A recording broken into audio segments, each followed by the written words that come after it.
Hey guys, কি অবস্থা সবার? বাংলা সেন্সে হিয়ার। আশা করি তোমরা সবাই অনেক ভালো আছো। আজকে আমি তোমাদের জন্য নিয়ে আসলাম নারুটো শিপুডেনের এপিসোড নম্বর 251 এবং 252।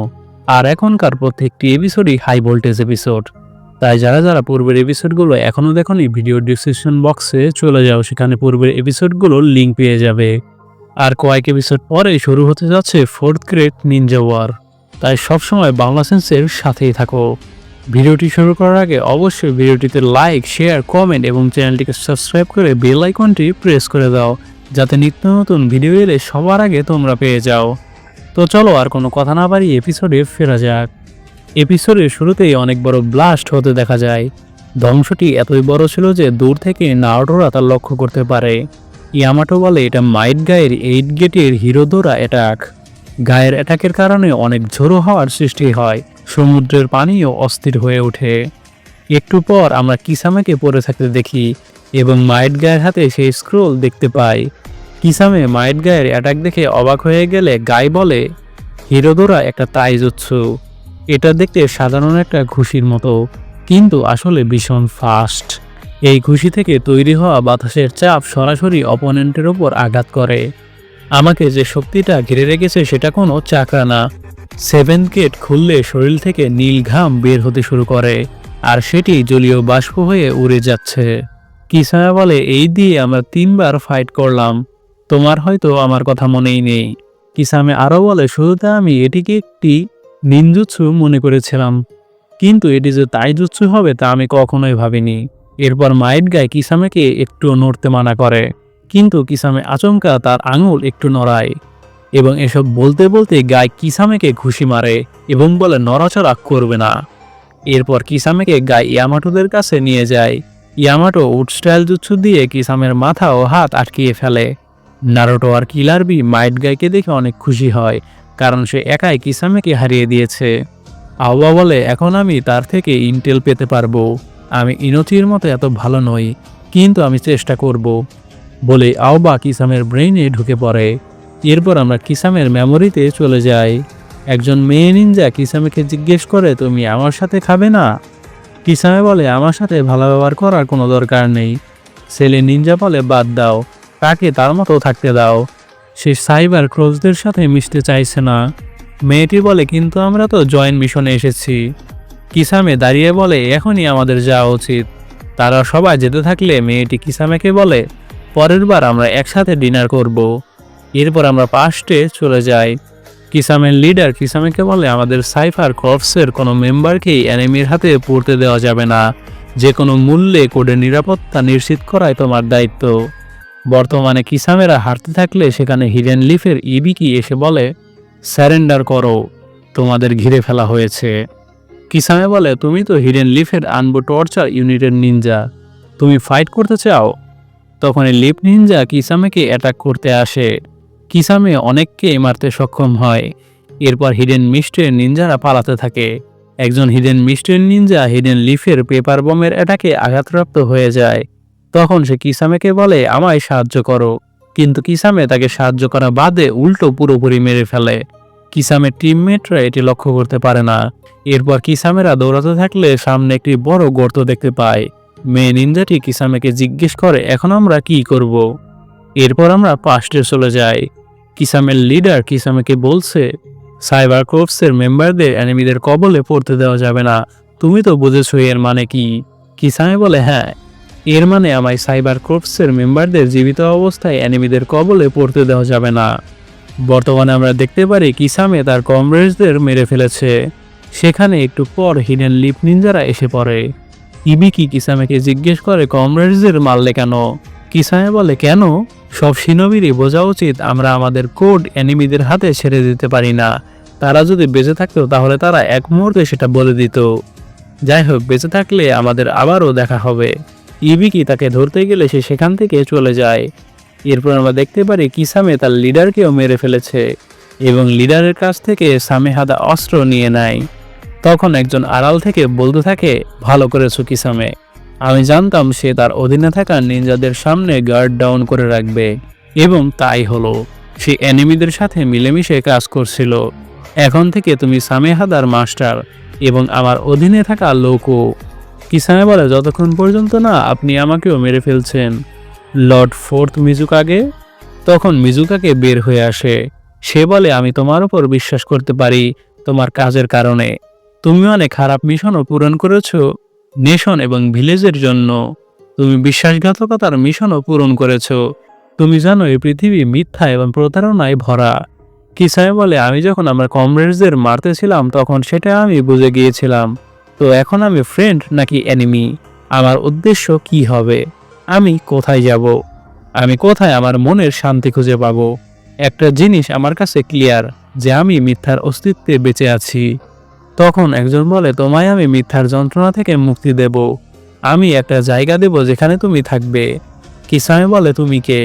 সে বলে, প্রথমে আমরা এই নিশম দিয়েই শুরু করব।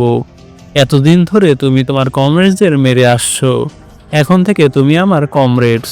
কিসামে বলে, তুমি তো দেখি আমায় বিশ্বাস করা শুরু করে দিয়েছো, কিন্তু আমি এখনো জানি না তুমি কে। তখনই আমরা শারিনগান দেখতে পারি। তাকে দেখতে মাদারার মতো লাগতেছিল। কিসামে বলে, ও তুমি শারিনগান ইউজার? এতক্ষণ যাকে আমি ফোর্থ মিজুকাকে ভাবছিলাম, তাকে তুমি দিয়ে আমায় তুমি ম্যানিপুলেট করে বলেছ এই পৃথিবী সত্যি মিথ্যায় ভরা। তুমি তোমার ভিজুয়াল পাওয়ার দিয়ে ফোর্থ মিজুকাকে কন্ট্রোল করতে পেরেছ, যে কিনা থ্রি টেলসের জিনচুরি কি। এবার বলো তুমি কে? সে বলে, আমি মাদারা উচিহা। কিসামে বলে, কিন্তু তার তো মরে যাওয়ার কথা। আমি তোমায় বিশ্বাস করি না, তোমার চেহারা দেখাও। তখনই মাদারা আলোর দিকে হেঁটে আসতে থাকে। অন্যদিকে আওবা অনেক নার্ভাস হয়ে যায় যে সে ফাইনালি মাদারা উচিহাকে দেখতে পাবে। কিন্তু তখনই কিসামের মুখ দিয়ে রক্ত বের হয়ে যায়। আওবা কিসামের ব্রেন থেকে বের হয়ে যায়। কিসামে অনেক জোর লাগিয়ে নিজেকে বের করার চেষ্টা করে। এসব দেখে নারুটোরাও অবাক হয়ে যায়। আওবা বলে, সে নিজেকে জাগিয়ে তুলেছে যেন আমি আর ইন্টেল না নিতে পারি। কিসামে এতে হাসতে থাকে। এরপর আমরা সেদিনে চলে যাই। মাদারা কিসামেকে প্রজেক্ট সুকিনোমের ব্যাপারে বলেছে এবং বলে এভাবে পৃথিবী মিথ্যা থেকে মুক্ত হয়ে যাবে। বর্তমানে কিসামে অনেক জোর লাগিয়ে উড স্টাইল জুৎসু ভেঙে ফেলে। আওবায়াতে ছিটকে পড়ে যায়। ইয়ামাটো মনে মনে বলে, আমার উড স্টাইল তার চাকরা সারপাস করতে পারল না, এখনো কি তার এত শক্তি অবশিষ্ট আছে? আওবা বলে, তাকে তাড়াতাড়ি ক্যাপচার করো, এমন সুযোগ আমরা আর দ্বিতীয়বার পাবো না। আমি তার ভেতরের ইন্টেল চাই। গাই যখনই কিসামেকে মারতে আসলো, কিসামে ওয়াটার ফ্রিজন জুৎসু ইউজ করে।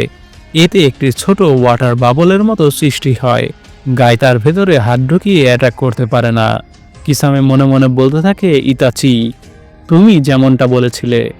এরপর আমরা ইতাচির সাথে কিসামেকে দেখতে পারি, যেদিন তারা প্রথমবারের মতো টিম আপ করে। ইতাচি বসে থাকলে কিসামে বলে, এখন থেকে আমি তোমার সাথে টিম আপ করব। আমি কিসামে হোশিগাকি, হিডেন মিস্টের নিনজা ছিলাম এবং সেভেন সোর্সম্যানের এক্স মেম্বার। আর তুমি ইতাচি উচিহা, হিডেন লিফের নিনজা ছিলে। আমি তোমার রুমরের ব্যাপারে শুনেছি, তুমি তোমার ক্ল্যানের সবাইকে মেরে ফেলেছ। আমি তোমায় বুঝতে পারছি, এজন্যই আমি আকাৎসুকিতে জয়েন করেছি। কমরেডসদের মারার অনুভূতি এক্সপ্লেন করা অসম্ভব, তাই না ইতাচি? ইতাচি বলে, তুমি বেশি কথা বলো। তুমি হয়তো আমার ব্যাপারে অনেক জানো, কিন্তু নিজের ব্যাপারে কি জানো? তুমি মিস্টের মধ্যে পথ হারিয়ে এখানে এসে পড়েছ। তুমি একজন গুন্ডা, তাই তুমি বুঝতে পারছিলে না কোথায় যাবে, এটাই তো। এসব শুনে কিসামে অনেক রেগে যায় এবং বলে, তুমি কি ইন্টারেস্টিং কিছু শুনতে চাও? কিছু প্রজাতির হাঙরের ডিমগুলো মায়ের শরীরের ভেতরেই ফোটে, তারপর তাদের বাচ্চারা জন্ম নেয়। কিন্তু কিছু কিছু ক্ষেত্রে দেখা যায় যতগুলো ডিম ফোটে, জন্ম নেওয়া বাচ্চার সংখ্যা তার চেয়ে কম হয়। জানো এর কারণ কি? কারণ খাদকতা। ডিম ফোটার পরই বাচ্চাগুলো মায়ের পেটের ভেতরে নিজেদের ভাই বোনদের খেয়ে ফেলে। জন্মের আগেই সেখানে ভাই বোন হত্যা শুরু হয়। নিজের অস্তিত্ব ছাড়া অন্য সবকিছু তখন কেবল শিকার। আজ থেকে তুমি আকাৎসুকির মেম্বার, তাই সাবধানে থেকো, বিশেষ করে আমার থেকে। এ শুনে ইতাচি তার শারিনগান অ্যাক্টিভেট করে ফেলে এবং বলে, তোমার জন্য একই কথা। কিসামে একটু হেসে বলে, যাই হোক, দুজনে মিলে মজা করি এবং আশা করি আমরা যেন একে অপরের মুখোমুখি না হই। ইতাচি বলে যে তার কমরেডসদের বিরুদ্ধে হাত তুলেছে তার কখনো সাধারণ মৃত্যু হবে না, মনে রেখো এটা। কিসামে বলে, এর মানে তুমি আর আমি দুজনেই মূল্যহীন। ইতাচি বলে, আর যাই হোক, আমরা কোনো মাছ নই, আমরা মানুষ। ইতাচি চলে যেতে যেতে বলে, তুমি যেই হও না কেন শেষ মুহূর্তে পৌঁছানো পর্যন্ত তুমি আসলে কি ধরনের মানুষ তা নিজেও জানো না। মৃত্যুর ঠিক মুহূর্তে মানুষ নিজের প্রকৃত রূপটা বুঝতে পারে। মৃত্যুকে দেখার এটাই একমাত্র উপায়। বর্তমানে কিসামে মনে মনে বলে ইতাচি, তুমি কি বুঝতে পেরেছো তুমি কি ধরনের মানুষ ছিলে মৃত্যুর মুহূর্তে? কিন্তু আমার মনে হচ্ছে আমি কোনো মূল্যহীন মানুষ ছিলাম না। কিসামে নিজেকে মাছ মনে করছে, কারণ তার মৃত্যু বর্তমানে মাছের মতোই অবস্থাতে আছে। এরপর কিসামে নিজেকে তার নিজের শার্ক দ্বারা খেয়ে ফেলে এবং নিজে নিজেই আত্মহত্যা করে, যাতে তার ব্রেইনের ইন্টেল কেউ নিতে না পারে। আওয়া বলে সে নিজের সামন করা শার্কের খাবার হয়ে নিজেকে মেরে ফেলেছে। সে জানতো যে সে এখান থেকে পালাতে পারবে না। ইয়ামাটো হতবাক হয়ে বলে একজন শিনোবি যে কিনা এসাসির সাথে টিম আপ করেছিল এবং যাকে হিডেন মিস্টের অভিশাপ বলা হয়, এটা বিশ্বাসের অযোগ্য কিসামে হোশিগাকি এভাবে মৃত্যুবরণ করেছে। মতোই বলে সে কি সত্যি মারা গিয়েছে? কিলার বি বলে তার সোর্ড সামেহাদাও হতাশ হয়ে গিয়েছে, মনে হচ্ছে এবার সে সত্যি সত্যি মারা গিয়েছে। নারুটো বলে সে এটা করেছে যেন অ্যানিমি তার কাছ থেকে কোনো ইন্টেল নিতে না পারে, এমনকি আকাজকিরাও তার কমরেডসদের এগিয়ে রাখে। গায় বলে সে হয়তো আমাদের অ্যানিমি ছিল, কিন্তু সে প্রশংসার সাথে মারা গেছে। কিসামে হোশিগাকি, আমি তোমায় কখনো ভুলবো না। আসলে কিসামের এমন মৃত্যুতে সবারই মন খারাপ, কারণ কিসামে অনেক সেলফিশ পার্সন ছিল, যে নাকি মানুষের সাথে বিশ্বাসঘাতকতা করত। সে শুধু নিজের স্বার্থই বুঝত। কিন্তু মৃত্যুর আগ মুহূর্তে সে শুধু আকাজকির ইন্টেলগুলো যাতে বাইরে না ছড়ায় এজন্য নিজে নিজেই সুইসাইড করলো। গায়ে স্ক্রোল দেখিয়ে বলে যাই হোক, আমাদের ইন্টেল আকাজকিরাও পাবে না। মতোই বলে চলো স্ক্রোলটি চেক করে দেখি সে কি ইন্টেল নিচ্ছিল। গায়ে স্ক্রোলটি বের করার সাথে সাথে সবাই আলাদাভাবে ওয়াটার প্রিজন জুৎসুর মধ্যে আটকা পড়ে যায় এবং স্ক্রোল থেকে অনেকগুলো শার্ক বের হয়ে আসে এবং একটি শার্ক স্ক্রোল নিয়ে চলে যায়। আর এর সাথে এপিসোডের সমাপ্তি ঘটে। তার মানে কিসামে মরার পরেও সেই স্ক্রোলের ব্যবস্থা করে গিয়েছে। এটি হয়তো সত্যিকারের শিনোবির পরিচয়। এরপর আমরা চলে আসি 252 নম্বর এপিসোডে। এপিসোডের শুরুতেই আমরা মাদারাকে হাইড আউটে দেখতে পারি। জেৎসু বলে তুমি শেষমেশ বাইরে যাচ্ছ? মাদারা বলে আমাদের প্ল্যানের অনেক কিছু চেঞ্জ হয়েছে। কাবুটো বলে এজন্য আমায় দোষারোপ করা যায় না। জেৎসু বলে তোমার জন্য আমাদের স্ট্র্যাটেজি চেঞ্জ হয়েছে, তোমায় এজন্য ধন্যবাদ। কাবুটো বলে তোমাদের মিলিটারি শক্তি এবং অ্যাটাকের ধরন অনেক বেড়ে গিয়েছে, তাই না? মাদারা বলে আমি না আসা পর্যন্ত আবল তাবল কিছুই করবে না। কাবুটো বলে আমরা এখন কমরেডস, তোমায় আমার ওপর বিশ্বাস রাখতে হবে। মাদারা বলে তুমি শুধু তোমার লাভের জন্য এসেছো। কাবুটো বলে আমায় বলবে না তুমি কোথায় যাচ্ছ? মাদারা বলে হিডেন রেইন ভিলেজে। কাবুটো বলে কিন্তু ভিলেজটি তো গ্রেট নিনজা ওয়ারের সাথে জড়িতও না, তাহলে কেন সেখানে যাচ্ছ? মাদারা বলে এটা তোমার চিন্তার বিষয় না, আমার কাজ আছে। পরের সিনে আমরা হিডেন রেইন ভিলেজে চলে যাই। সেখানে বরাবরের মতোই বৃষ্টি হচ্ছে। কোনান বিল্ডিংয়ের উপর দাঁড়িয়ে ইয়াহিকোর কথা ভাবতে থাকে। এরপর আমরা সেদিনই চলে যাই। বৃষ্টির মধ্যে ইয়াহিকোরা ঘরে এলে একটি ব্যাঙকে ঘরে বসে থাকতে দেখে ঘাবড়ে যায়। কোনান বলে আমাদের ঘরে এত বড় ব্যাঙ এলো কি করে? তখনই জিরাইয়া ঘুরে বলে তোমরা এত চেঁচামেচি করছো কেন? আসলে জিরাইয়ায় ব্যাঙের কস্টিউম পরেছিল। জিরাইয়া আরও বলে তোমাদের কি আমার ড্রেস পছন্দ হয়েছে? কোনান জিরাইয়াকে দেখে হাসতে থাকে। বর্তমানে কোনান এসব কথা ভাবতে থাকে। এরপর কোনানের সামনে মাদারা টেলিপোর্ট হয়ে চলে আসে। কোনান বলে কিছু খুঁজছো? মাদারা বলে হ্যাঁ, নাগাটোর বডি কই রেখেছো? কোনান বলে তুমি তাকে এখানে পাবে না। বলে কোনান তার পেপার দিয়ে অনেকগুলো বাটারফ্লাই হয়ে সেখান থেকে উড়ে চলে আসে। কোনান একটি নদীর মাঝে এসে পড়ে। মাদারাও সেখানে টেলিপোর্ট হয়ে আসে। মাদারা বলে রিনিগান কোথায়? মনে হচ্ছে তুমি সাহায্য করবে না। বলো কোথায় নাগাটোকে লুকিয়ে রেখেছো? কোনান বলে আমি জানতাম তুমি আমার সামনে আসবে। আমি তোমার জন্য অপেক্ষা করতেছিলাম যেন তোমায় থামাতে পারি। এখন কিন্তু হতে যাচ্ছে অনেক হাই ভোল্টেজ একটি ব্যাটেল। এই ব্যাটেলটি নারুটো অ্যানিমের আমার one of the most favourite battle, Conan versus Madara. Madara বলে তুমি শুধুমাত্র আমার কমরেড ছিলে বলে যে আমি তোমায় মাফ করে দেব এটা ভেবো না। আকাজকে বিশ্বাসঘাতকদের সহ্য করে না। আমার একটা প্রশ্ন আছে, তোমরা দুজন এত লয়াল মেম্বার আমায় কেন বিট্রে করলে? তুমি আর নাগাটো দুজনেই আমার প্রজেক্ট সুকিনোমির সাথে একমত ছিলে। তোমরা যদি নারুটো উজুমাকির কাছে হেরে যেতে তাহলে তোমরা আমার সাথে প্ল্যানে সাহায্য করতে পারতে না, কিন্তু তোমরা কেন নারুটোকে সাহায্য করলে? নাগাটো তার জীবন স্যাক্রিফাইস করেছে রিনে রিভার জুৎসু ইউজ করে নারুটোর জন্য, যে জুৎসুটি আমার জন্য ছিল। এমনকি জেৎসুও বুঝতে পারেনি নাগাটো কেন তার মন পরিবর্তন করে ফেলল। এসব শুনে কোনান নারুটোর কথা মনে পড়ে। মাদারা বলে, তোমার কি মনে হয় নারুটো উজুমাকি কি তার যোগ্য ছিল? কোনান বলে, সে হলো আলো, সে হলো লাইট, এজন্য আমরা তার উপর ভরসা করে আশার ফুল বহন করতে পারি। মাদারা বলে, তুমি আমায় হুমকি দিচ্ছ, তবুও সেই ড্রেসটাই এখনো পরে আছো। দেখে বুঝছি তুমি কেন আকাজকির সাথে নিজেকে জড়িয়ে রেখেছ। কোনান বলে, আকাজকির ফাউন্ডার ছিল ইয়াহিকো। এই ড্রেসের ওপরে লাল মেঘটা সেই রক্তের প্রতীক, যা যুদ্ধের সময় হিডেন রেইন ভিলেজে ঝরে পড়েছিল। তুমি শুধু সেই ইতিহাসের সুযোগ নিচ্ছ। এই ড্রেসগুলো আমাদের লেগেসি, তোমার নয়। আর নাগাটো ছিল হিডেন রেইনের একজন শিনবি, আর রিনেগান তার জন্যই জাগ্রত হয়েছিল। সেটাও তোমার কোনো জিনিস নয়। ওই চোখ দুটো এই দেশের এবং এই ভিলেজের অমূল্য সম্পদ। বলেই কোনান পেপার দিয়ে শুরিকেন বানিয়ে মাদারার দিকে ছুড়ে দেয়। এবারও সব শুরিকেন মাদারার শরীর ভেদ করে চলে যায়, কারণ ফিজিক্যাল অ্যাটাক মাদারার ওপর কোনোভাবেই কাজ করে না। মাদারা বলে, তুমি দুটো জিনিস ভুল বলছো। তুমি একটু পরেই চলে যাবে, তাই আমি তোমায় বলছি, ইয়াহিকোকে আকাজকি গড়ে তুলতে উৎসাহ দিয়েছিলাম আমি নিজেই, আর নাগাটোকে রিনেগানও আমিই দিয়েছিলাম।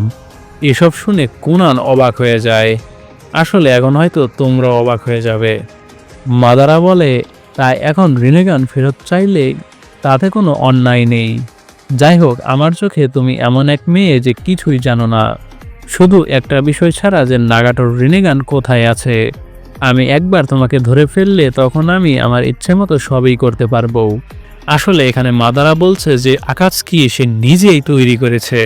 সে পেইনকে মানে ইয়াহিকোকে ম্যানিপুলেট করে আকাজকি তৈরি করেছে, আর তাকে যে রিনেগান দেওয়া হয়েছিল সেটি তার নিজের, মানে মাদারা নিজের রিনেগান।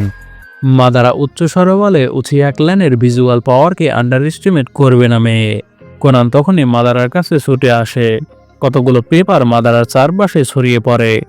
মাদারা মনে মনে বলে, একসাথে নানা দিক থেকে অ্যাটাক করলে সে এমন একটা মুহূর্তের অপেক্ষায় আছে যখন আমি পুরোপুরি ফিজিক্যালভাবে উপস্থিত হই। তখনই মাদারা কোনানের গলা ধরে ফেলে এবং তাকে কামু স্পেসে পাঠাতে থাকলে অনেকগুলো পেপার মাদারার কামু স্পেসে চলে আসে। কিন্তু মাদারা দেখতে পারে কোনার কিছু কিছু পেপার বমও সেট করে রেখেছে। এতে সেখানে বিশাল একটা ব্লাস্ট হয়। কোনান বলে, আমার মৃত্যুর মাঝেও তোমায় নিয়ে যাচ্ছি। এরপর আমরা পাস্টে চলে যাই।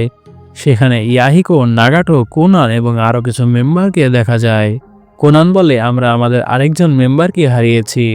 নাগাটো বলে, ওই জায়গাটা ধীরে ধীরে গেরিলা ওয়ার জোনে পরিণত হচ্ছে, এখনই ব্যবস্থা নেওয়া দরকার। দুপুরের দিকে আমি নিজেই গিয়ে পরিস্থিতিটা দেখে আসব। ইয়াহিকো বলে, নাগাটো তুমি রেস্ট নাও, বেশি কিছু করতে হবে না, এটা আমি করব। এরপর ইয়াহিকো বাইরে দাঁড়িয়ে থাকলে কোনান সেখানে এসে বলে, দেখে শুনে যেও। ইয়াহিকো বলে, আমার জন্য তোমার চিন্তা করতে হবে না, গিয়ে নাগাটোর আঘাত কেমন আছে ওটা দেখো। এখন থেকে নাগাটোর জন্য চিন্তা করবে। নাগাটোই আকাজকির মূল, সেই এই নেশন এবং পৃথিবীকে চেঞ্জ করবে। কোনান বলে, একই কাজটা তো তুমিও করতে পারো, সবাই তোমায় শ্রদ্ধা করে এবং পছন্দ করে। নাগাটোও একই। ইয়াহিকো বলে, নাগাটোই শান্তির ব্রিজ বানাবে, আমার কাজ হলো সেই ব্রিজের পিলার হওয়ার। এই জাতি শুধু কাঁদতে থাকে এবং ব্যথা সহ্য করতে থাকে। আমি এই ল্যান্ডকে ঘৃণা করতাম সবসময় কাঁদতো বলে, কিন্তু এখন আমি একে বাঁচাতে চাই। এই ল্যান্ড আমার ছোটবেলার ক্রাইবেবির কথা মনে করিয়ে দেয়। বলেই চলে যায় ইয়াহিকো। তখনই নাগাটো বলে, সেই হবে শান্তির ব্রিজ, আমরা ইয়াহিকোকে বিশ্বাস করি। বলেই সে সবাই ইয়াহিকোর পেছনে ছুটে যায়। কোনান মনে মনে বলে, আমি পিলার হব দুটো ব্রিজকে সাপোর্ট করতে, ইয়াহিকো এবং নাগাটোর। বর্তমানে মাদারার অবস্থা খারাপ দেখা যায়। মাদারা মাস্কের কিছু অংশ ভেঙে ফেলে, এতে আমরা তার শারিনগান দেখতে পারি। মাদারা বলে, আমি তোমায় সিরিয়াসলি নেইনি, আমার এটা মনে রাখা উচিত ছিল তুমিও ফর্মাল আকাজকি মেম্বার। কোনানের অবস্থা অনেক খারাপ হতে দেখা যায়, সে হাঁপাতে থাকে। মাদারা বলে, যখনই আমি তোমার কামুই দিয়ে ভেতরে নিতে চাইছিলাম তখন তুমি নিজের সাথে আমাকেও মারতে চেয়েছিলে, কিন্তু এতে তুমি ফেল হও। আমি একটু ফাস্টার ছিলাম, কিন্তু এরপরও সেই বিস্ফোরণে আমার শরীরে ইম্প্যাক্ট ফেলেছে। একটুর জন্য তুমি আলাদা হয়ে বেঁচে যেতে পেরেছো। এর মানে কি তোমার সিক্রেট স্ট্র্যাটেজি শেষ? কোনান বলে, একটা জিনিস তোমায় জিজ্ঞেস করার আছে। তুমি কি জানো কেন আমরা নারুটোর ওপর ভরসা করেছি? মাদারা বলে, এটা তোমার বিষয়। নারুটো একজন সরল বাচ্চা যে কিনা একটু ইমেচিওর স্বপ্নের পেছনে ছুটছে। আমি বুঝতে পারি সত্যিকারের শান্তি আর আশার ভাবনায় নাগাটো প্রভাবিত হয়েছিল। কিন্তু তুমিও কি কোনান? কোনান বলে, তার সাথে দেখা হওয়ার পর আমি রিয়েলাইজ করতে পারি যে তুমি হলে ডার্কনেস, আর আলোহীন পৃথিবীতে ফুল কখনো ফোটে না, শুধু ঝরে পড়ে। বলে কোনান বিশাল এক অ্যাটাক করে। মাদারার পায়ের নিচের পানি পেপার হয়ে যায় এবং পেপারগুলো ভাগ হয়ে যায়। বলতে গেলে পুরো নদীটি দুই ভাগে ভাগ হয়ে যায়। এক বড় গর্তের সৃষ্টি হয়। এটি কোনানের একটি সেরা দস্যু হতে চলেছে, আর এর সাথে এপিসোডের সমাপ্তি ঘটে। তো গাইস, নেক্সট এপিসোডটি কিন্তু হতে যাচ্ছে অনেক ইন্টারেস্টিং, কারণ নেক্সটে মাদারা কি মারা যাবে নাকি বেঁচে থাকবে, কোনান কি জিতবে নাকি কোনান মাদারাকে হারাতে পারবে। এটি জানতে হলে ভিডিওটিতে বেশি বেশি লাইক, শেয়ার, কমেন্ট এবং চ্যানেলটিকে সাবস্ক্রাইব করে বেল আইকনটি প্রেস করে দাও, যাতে নিত্য নতুন ভিডিও পেয়ে যাও সবার আগে। Thanks for watching.